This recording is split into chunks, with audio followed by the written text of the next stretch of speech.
All right. Well, if you're ready, I'm ready. Can you We hear can the rock and ice? roll. Can you hear the ice cream truck? No. Okay, good. It Is just that a trick question? no, it's driving by right now. I didn't want it to be Oh, playing in the background. I was going to mute myself if it was. So what was it playing? Was it playing Alice in Chains? it's playing Helter Skelter.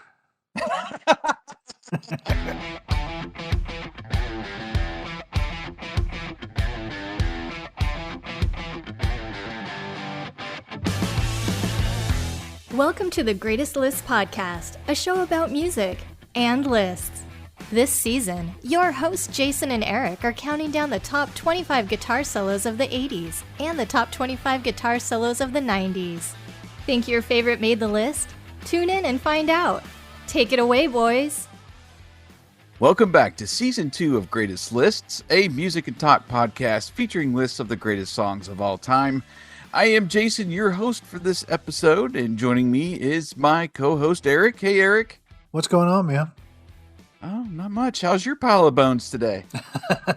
Man, it feels every bit of 53 years old, I can tell you that. Lately I've been feeling all of 47 as well, so yeah, us old men here get those bones rattling around. Anyway, we are now in the top 10 of our greatest guitar solos of the 90s. But before we talk about this episode's featured song, hey, I wanted to wish my partner in crime here a happy first anniversary. Can you believe that? We've been on the air for a year, man. Man, I know. I told my wife that last week that was coming up. She was like, I can't believe you've been doing that for a year. Yeah, it has just flown by. It's flown by. So actually, as we're listening, or you're listening to this, we've actually passed that mark, but just wanted to pause, for a second, say we've very glad we started this show over a year ago now. I've had a blast. It's been a very fun journey. Yep. I've had a blast. All right, well, let's continue. Let's get right back into the top 25 guitar solos of the 90s. And our number 9 song comes from a 1992 album titled Dirt. It is Them Bones by Alice in Chains. Behind the music. Our spotlight today is on guitarist Jerry Cantrell of Alice in Chains. He grew up in Washington State, and he documented his life goal at an early age in a Dr. Seuss book, the book My Book About Me. And filling in the sentence, when I grow up, I want to be, he wrote 2 words, rock star. Cantrell picked up a guitar for the first time when he was in the 6th grade. At that time, he played the clarinet, and his mother was dating a guitar player who handed his guitar to Cantrell and taught him a couple chords. He picked it up very quickly, and his mother bought him an acoustic guitar. But it wouldn't be until he was around 17 that he began seriously playing electric guitar. And he learned to play the guitar by ear. Bought his first electric from a swap meet. A Korean-made Fender Stratocaster. Yes. His senior year in high school, he became president of the choir. And his choir teacher and his drama teacher were the 2 greatest motivators toward a career in music. When Alice in Chains' first album went gold, Cantrell sent both of his teachers a gold record. That's I thought that awesome. was a cool story. Nice. Took him a while to get there, though. Quitting college, moving to Texas, then moving back to Tacoma. He formed some bands along the way, namely a band called Diamond Lie, which played concerts in the mid-'80s, hoping to get a record deal. In 1987, he watched Alice in Chains, just an N in the middle there, perform. And lead singer Lane Staley was part of that. He liked his voice. He would meet Staley at a party after Diamond Live broke up, and then Staley took Cantrell in as a roommate as shortly after Alice in Chains broke up. So the stage was set for this new band, which would eventually become Alice in Chains. Cantrell recruited a drummer, Sean Kinney, and bassist Mike Starr, who was the brother of Kinney's girlfriend at the time. The last one to come around was actually Staley. He had already started up another band, but Cantrell and the rest of the guys wanted him to be the lead singer. So they started auditioning terrible lead singers in front of Staley to send him a hint. I thought this is great. Amazing. And the last straw for Staley was when they auditioned a male stripper, and he decided to join the band after that. So what an awesome story. I know, right? You can't make this stuff up. Oh, So they recorded a demo, and we're trying to get people to listen. Fun story, Cantrell attended a Guns N' Roses concert at the Seattle Center in 1988 and took an Alice in Chains demo tape to give to the band. He met Axl after the show, gave him this tape, and as he was walking away, Cantrell saw Axl throwing the demo. Not even a little surprised. Yeah. Years later, Guns N' Roses chose Alice in Chains to be the opening act of their 2016 reunion tour. So all came back around. Nice. Their final demo, which was called the Treehouse Tapes, found its way to Kelly Curtis and Susan Silver, who were the managers of the Seattle bands Mother Love Bone and Soundgarden. Curtis and Silver passed the demo on to Columbia Records, and Alice in Chains was signed in 1989. Wow. Since then, Alice in Chains have found themselves a multi-platinum recording artist, selling 30 million albums worldwide to this day, despite losing Lane Staley, of course, to substance abuse in 2002. Cantrell has actually released 3 solo albums as well, the most recent in 2021, called Brighton. Yep. Cantrell has also been given some high accolades over the years. He was named Riff Lord by British hard rock and metal magazine Metal Hammer in 2006. And Guitar World ranked Cantrell as the 38 out of 100 greatest heavy metal guitarists of all time. That was in 2004. So he, as far as his setup goes, he's most famously seen playing the G&L Guitars Rampage model. He has 2 signature models available to the general public. New, you're looking at a couple grand. So, not too bad, huh? Not too bad. not too bad compared to whatever it was, 10,000 or... I don't have a signature model, so come on. Let's get personal. So I was actually late to Alice in Chains. I was familiar with their hits in the early 90s when, grunge became big. And but the first album I ever bought from Alice in Chains was the Unplugged album in 1996. Wow. When I was in college. And I remember when I dabbled on the guitar a little bit at the time, I was trying to learn the song Nutshell. I don't know. I really like that song. That's a great song. It really is. Yeah. Also, back when I could get close to singing to Staley's high notes as well, so me and my roommate would jam back and forth. We're trying to sing and play Alice in Chains and lots of other Third Eye Blind. Yeah, that's another story for another day. Anyway, I still try. Staley is easily one of my favorite singers for some windshield karaoke. I mean, his voice is just so much fun to sing along with and unique that, oh man, I love Alice in Chains. So now Them Bones is not on that Unplugged album, so I had to hear that one on the radio. And by that point, when I finally got my hands on that Dirt album and you fire it up and you hear that and then that crazy riff, I mean, it's just such a tone setter for that album. But the band kind of as well, and their sound, real dark and that grungy sound. Yeah. It's awesome. So yeah, that's kind of my personal history with Alice in Chains and Jerry Cantrell. What about you? I can pretty much remember the first time we saw Man in the Box on MTV, and just I was a sophomore in college, and seeing that video, and we're just like, oh, that's so awesome. I mean, just that riff, and we were already, the band I was in college, we were already covering "Living on a Prayer," which uses the talk box, and it took us about 12 seconds to realize we could cover "Man in the Box." There you go. Yeah. And so we threw that one into rotation. I mean, immediately, and I've always been a fan of their sound. I agree that with that magazine that he is the riff lord. He can come up with some of the best riffs I've ever heard. Yeah. And so, but yeah, I remember when they first hit and being a fan then.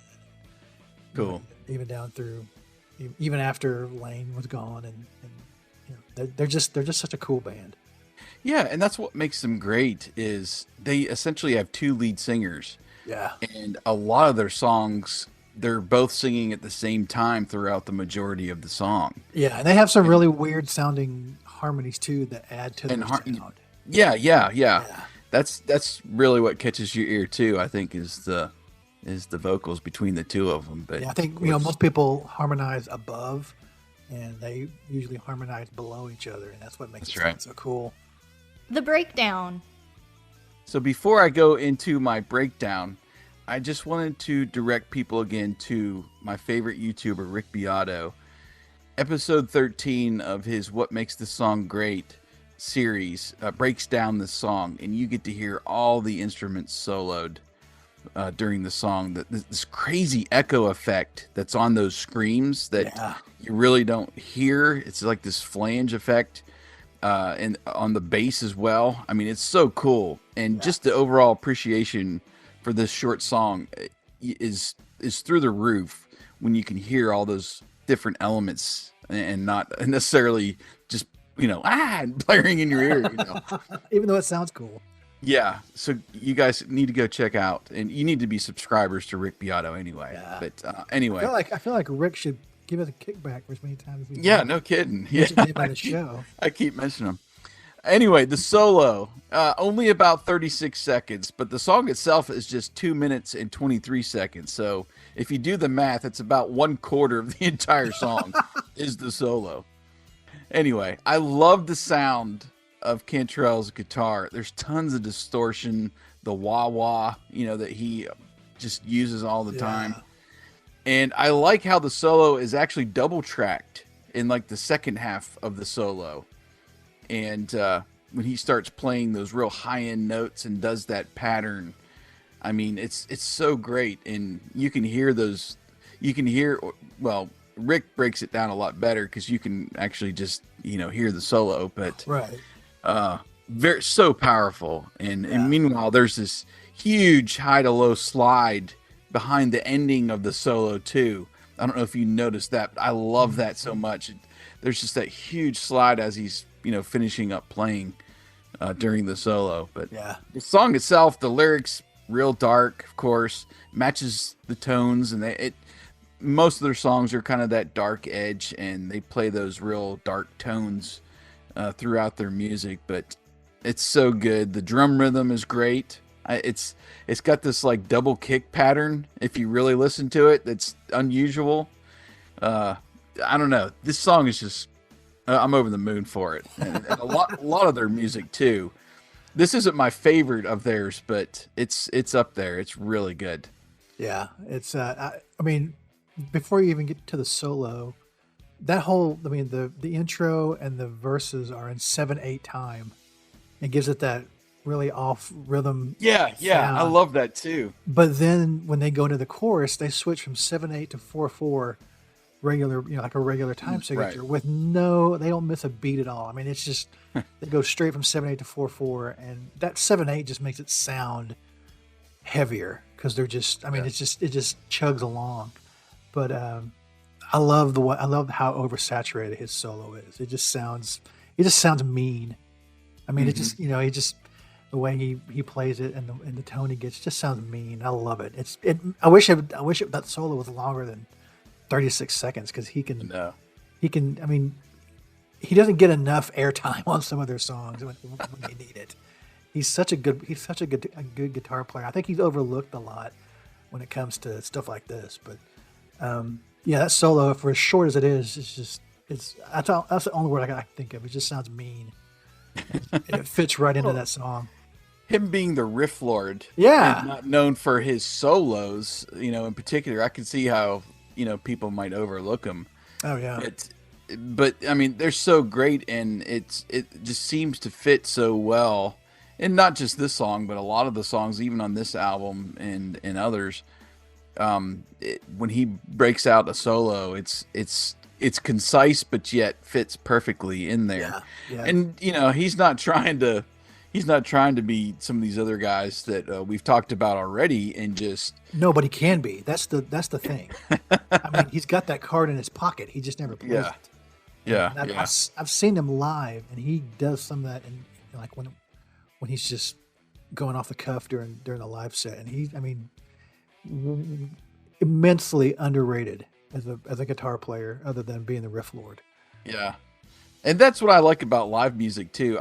I'm not a huge live person, but being able to hear them extend songs out and play a little bit more in the solo, or do something crazy at the end that you're not expecting.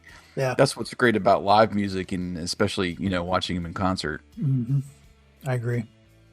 So there we go. Okay. Number 9 on our top 25 guitar solos of the 90s comes from Alice in Chains, particularly Jerry Cantrell and the song Them Bones.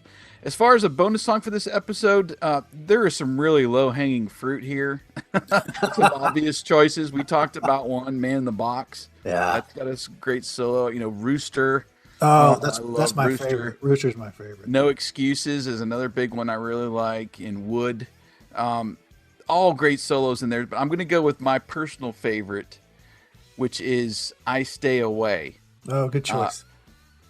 Plenty of great Jerry riffs in that one. It's got a great solo. The bass groove is awesome. There's some epic harmonies, which are almost dissonant at times. Like we talked about, those harmonies are just different. And strings. Oh gosh, I love the strings in I Stay Away. So it's just a complete song from a grunge band, which is insane to me to have something that complete. But isn't that on so great? Jar of Flies? Is that what that's on? Yes. Yeah. It's on the EP. Yeah. That's my favorite album of theirs by far. But I Stay Away is just such a 24-hour repeat song for me. I love the thing. That's awesome. From the first time I heard it, I was like, oh my gosh, this is just a masterpiece. But anyway, it's a great song. Yeah. So stay tuned. You'll hear I Stay Away in its entirety if you're listening with Spotify Premium. Otherwise, use those song whip links in the show notes we always tell you about to connect with the song in your favorite music app. If you like the show, please subscribe, of course. Leave us a star rating in your favorite app. You can do so in Spotify, which would help us out. Or if your app has some kind of rating, we would appreciate that. And, of course, we are part of the Retro Network. So go check out patreon.com/the Retro Network and support us. Support the Retro Network and what we do. It's not much. It's just $5, and you get your name in the show notes. You get some bonus podcasts over there, and you get to hang out with me and Eric in the VIP lounge over there on the Slack channel. Man, I'm going to get my name in some show notes. There you go. Our website is greatestlistpodcast.com. You can stream episodes right there from your browser.